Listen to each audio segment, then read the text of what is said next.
Well, hello again there, everybody. Kyle Neddenripp here talking to you tonight after the first night of the Charlie Hughes Shootout on Friday night. Great games today out at Carmel and Westfield. Kind of it's the annual, kind of the highlight of the June schedule, I would say, as far as high school teams being able to play together.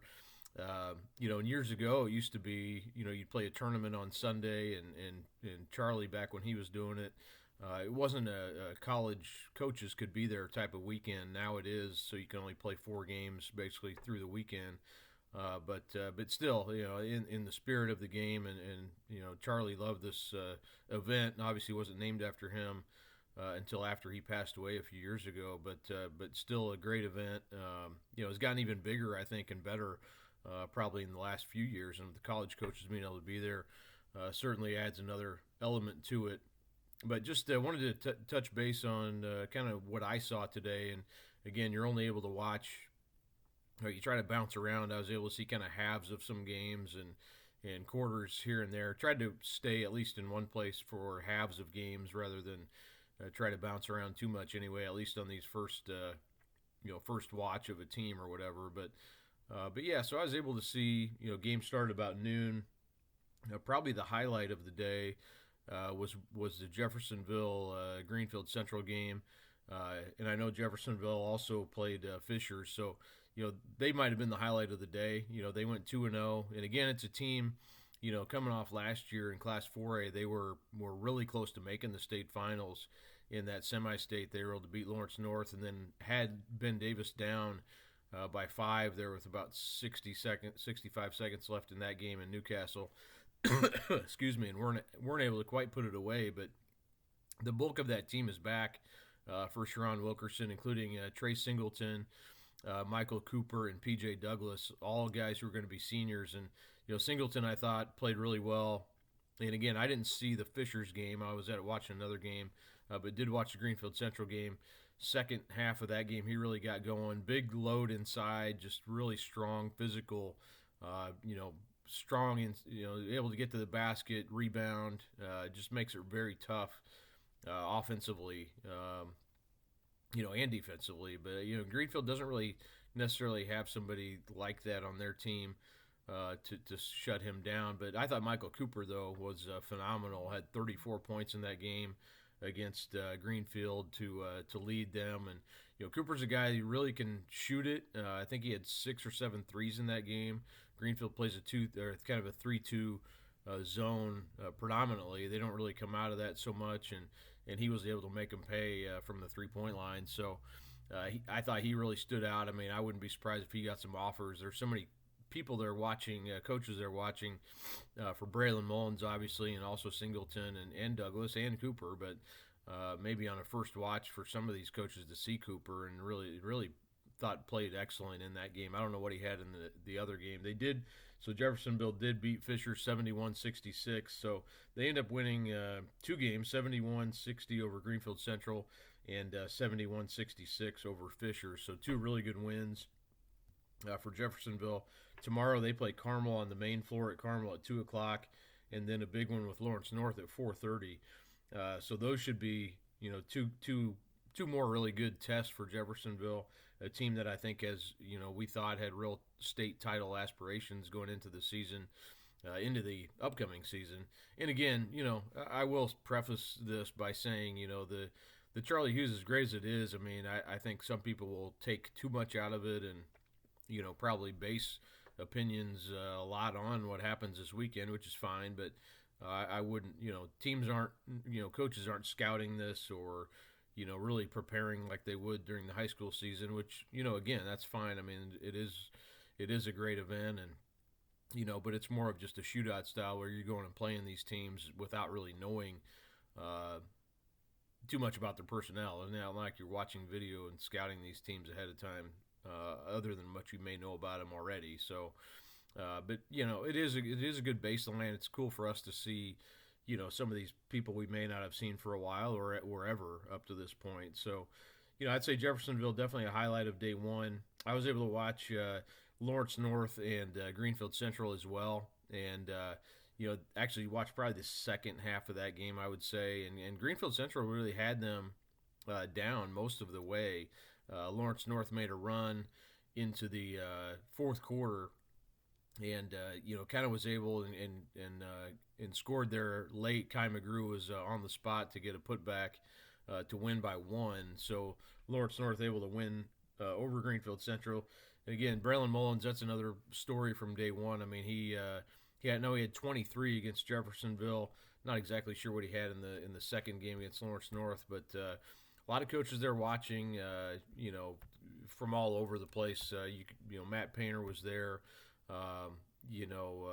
Michigan State. Just all kinds of schools were there throughout the day for Mullins and a lot of others as well. And I would say it was a really good crowd overall too. But college coaches definitely there in full force today.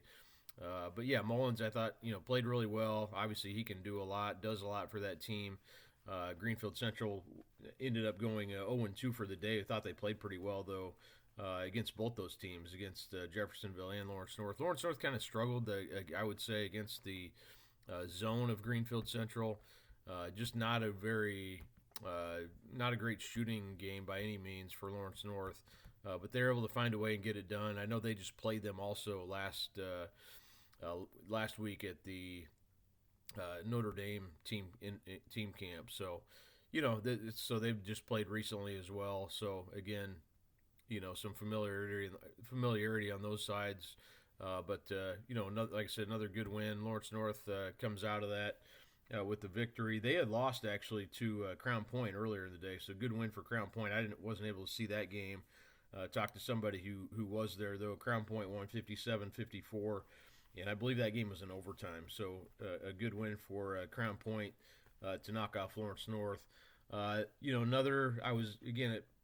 probably ended up being at 7 games for the most part today. Fisers did come back. I was able to see them in the second game, the defending state champs, and they played Plainfield and won pretty handily, I think by about 18. I was impressed. Noah Smith played really well for Plainfield, I thought.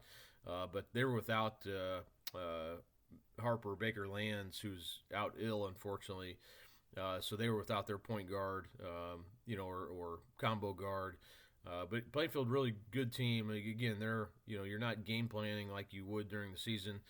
They kind of struggled in this event last year and then, ended up having a really good season. So, again, you don't want to read too much into just one game or one half of a game or whatever. So,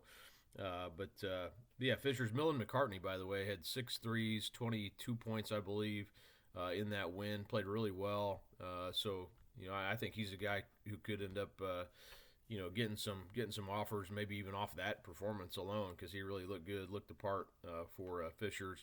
And they were playing without John Anthony Hall, who's down at IU this weekend for an official visit for football. So, again, without one of their top guys, I don't think I mentioned that, but again, that goes into you're thinking too, and these teams aren't playing with the full deck all the time either in this event. So another good game that I saw, Noblesville beat Ben Davis in a kind of a real slugfest of a game, a defensive game. Both teams very good defensively. Noblesville just had more offense. Justin Curry had 17 in that game. Noblesville won 58-43. Ben Davis just struggled to score. Mark Zachary, obviously their main guy coming back, but other than that, didn't get a whole lot out of the guard shooting wise. And they do have some bigs. I mean, really good size, and then Zachary's going to be tough on both ends of the court. But I really like Baron Walker from Noblesville. Also played really well. Just a tough dude. He can really shoot it at a high rate. The thing I took away from that game is Noblesville they always seem to get good shots. They didn't make everything, but they seemed like every possession they were at least getting a good shot, and that ended up paying off for them, I think. And also defensively, like I said, played really well against the Ben Davis team that, I think they're going to be fine. Don Carlisle's back coaching again. They're going to have, some changes, personnel-wise. No KJ Wyndham or Ramon Enos, and they lose some of that, talent, obviously, from last year's team that made the state finals, but still enough in the tank, I think, to, they're going to be tough to beat, when push comes to shove. We'll also watch New Albany beat HSE. That was a 2-point game in overtime. New Albany ended up going 2-0 for the day. They Noah Washington was kind of the reason I wanted to see them play. He's going to be a freshman this year, and he's considered probably one of the top freshmen in the state, if not the top freshman. But like his game quite a bit. He's kind of long, face up more than a post up, but handles the ball well. I want to say he's probably 6'6" or so. A good player. He's going to be one to watch. Still really lean. Obviously, he's young. But they also beat Lawrence Central. Came back. Wasn't able to see that game, but they did come back and win that one as well. So New Albany went 2-0 on the day. They'll have a couple tough tests tomorrow. North Central and Avon. Those games at 10:15 and 12:45 tomorrow. So New Albany looking good too, along with Jeffersonville out of Southern Indiana. Two teams that go 2-0 on the day. But Noblesville, I thought again. A really good win for that team. Then Evansville, I watched Evansville Reitz and Franklin Central quite a bit of that game. Jalen Mitchell, I was so impressed with him at the underclass game a couple weeks ago, the Futures game, and he again performed really well. Evansville Reitz won that game by I want to say 6-7 points. Franklin Central. E.J. Hazlitt had 30 points in that loss, so he was impressive. I thought, shot some threes, did some stuff. Lefty, about 6'6", going to be a junior, and gave him trouble. That ended up 61-55. Reitz beat Franklin Central in that one. Reitz also beat Gary Westside 69-50, so they went 2-0 on the day, and that's it for them. They only had 2 games in this tournament, so that was it. And then I did watch also. Let's see. Brownsburg and Pendleton Heights. Pendleton Heights, it was kind of an ugly game a little bit, but Pendleton Heights got the win by 2 points, 52-50. Brownsburg just didn't shoot the ball great. I know they came back and played better in the second game against Newcastle and won that one pretty handily. But Pendleton Heights has a player named Evan Mazingo. Had a really nice game, had 19, I believe, in that win for Pendleton Heights. But yeah, that was about all I saw for today, I believe. Like I said, parts of 7 games. I thought, there's some real, obviously a lot of talent in this event always. I thought Cooper Zachary for Fisers played well. Noah Smith, like I said, for Plainfield in that last game that I watched. Some of the players you would expect did play well. So, yeah, I mean, it was a good day. Tomorrow's going to be even more games, starting a little bit earlier than today's noon start. So it'll be good. I would say it seemed like more of the better games were at Carmel. I don't know if there's any rhyme or reason necessarily to, how they put the games where. But, today it seemed a little bit more to Carmel. But, there were some good games at good teams at Westfield too. So tomorrow's going to be the longest day, and then Sunday will be a slightly shorter day, to get these games in by late afternoon. So you can check it out. They've got on the Exposure app. They've got all the games, the scores, and the times and everything for tomorrow's games as well. But again, thought it was a good day. I thought Jeffersonville again. Just to recap, they were maybe the story of the day, just the way they played, the 2 wins that they got over Greenfield-Central, and also the crowds were just amazing. I was really impressed with I talked to Ryan Osborne, the Carmel coach, and he said he thought it was probably the best they've had since it's been there as far as crowds go. So for whatever reason that is, I mean, that was a cool thing too.